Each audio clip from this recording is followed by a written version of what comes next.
नमस्कार होमियोपैथ बंधुगण व्रण एक साधारण रोग जहाँ प्राय समस्ते अल्प बहुत भोगी था। यह अनेक क्षेत्र में सामान्य होते भी केतेक क्षेत्र में बहु गुरुतर होबार देखा जाए। आज आम यार होमियोपैथी चिकित्सा संपर्क में आलोचना करवा। तेबे सर्वसाधारण बोधगम्य निमंते यार कारण प्रकारभेद लक्षण और चिकित्सा विषय में सम्यक सरल आलोचना उपस्थापना करने उचित मन हो। इंग्राजी डिक्शनरी अनुसार acne is a chronic condition where hair follicles get clogged by oil and dead skin cells, leading to various blemishes like whiteheads, blackheads, and pimples, which are inflamed red bumps or pus-filled spots. व्रण को साधारणतः इंग्राजी आक्ने बा pimples बोली कहुए। आक्ने और pimples समार्थबोधक शब्द मन होते भी से प्रभेद रही। सरल भाव में बुझा गले मन करूँ आपणकर कौन रोग है से रोग कारण आपन को ज्वर है। एठारे रोग है गोटे मात्र तार लक्षण स्वरूप देखागला ज्वर। सेहीपरि आक्ने हूँ प्रकृत रोग और उद्भेद बा पिंपल्स हूँ तार लक्षण। एबे आसतु जानिबा ए आक्नेर कारण और प्रकारभेद संपर्क में। यही आलोचना सहित वीडियो पर्दार थिबा चित्रटी को आपण लक्ष्य करंतु। तेबे जाई विषयटी को बुझिबा को आपण को सहज हेबो। आमे जानू लोमकूप मूल थिबा सेबासियस ग्लैंड बा ग्रंथि जहरू सेबम नामक तैल निर्गत हुए, यह आम चर्म को तैलात और चिक्कण रखिबार सहायक होता है।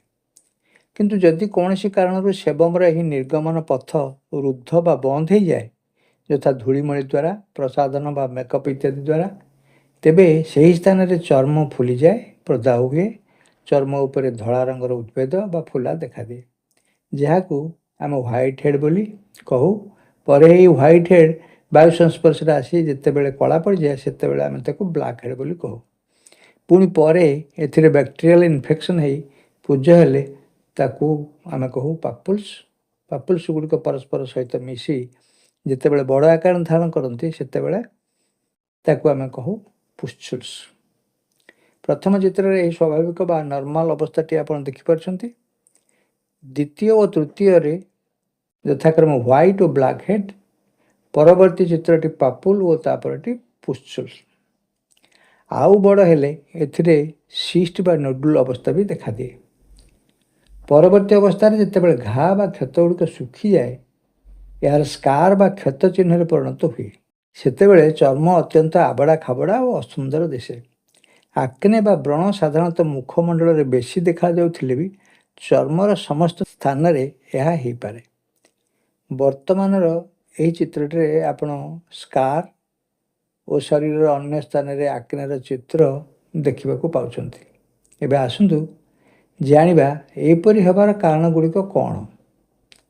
कारण गुड़िक होउछंती हार्मोन असंतुलन, मानसिक चाप बा स्ट्रेस, अवदमित आवेग, अनुचित खाद्य और पाकक्रिया गोलमाल तथा केतक औषधर पार्श्वक्रिया। बंधुगण, यौवन अवस्था बा टीन एज अर्थात 13 वर्ष 19 वर्ष बा आडोलेसेंस बयस शरीर को प्रजोजनक्षम करने उद्देश्य प्राकृतिक नियम अनुजाई उभय पुरुष और नारी शरीर में केतक हार्मोन निर्गत होता है और ताहार प्रभाव चर्म रे आक्ने परी गोलमाल देखा दिए। कौन सी मानसिक चाप बा आवेगिक असंतुलन यार कारण हो पारे। मन करंतु आशा आकांक्षा पूरण रे नैराश्य, दुख, प्रताड़ना इत्यादि परी आवेगिक कारण एथिपाई दायी हो पारती। पुनश्च असंतुलित खाद्यपेय यथा तेल मसला चर्बीयुक्त खाद्य और फास्ट फूड इत्यादि एथिरे सहयोग होता। अन्य एक गुरुत्वपूर्ण दिग होउची सौंदर्य लोभरे युवक युवती मानकर क्षतिकारक प्रसाधन सामग्री बहुल व्यवहार और मेकअप द्वारा हेयर फॉलिकल्स मुह बंद हो जाए। सौंदर्यवर्धक प्रसाधन वस्तुर आकर्षणीय विज्ञापन में आकृष्ट हो युवावर्ग निर्विचार बिना डाक्तरी परामर्श एगुड़िक प्रति आसक्त होती और अनेक समय यार कुफल भोग करती।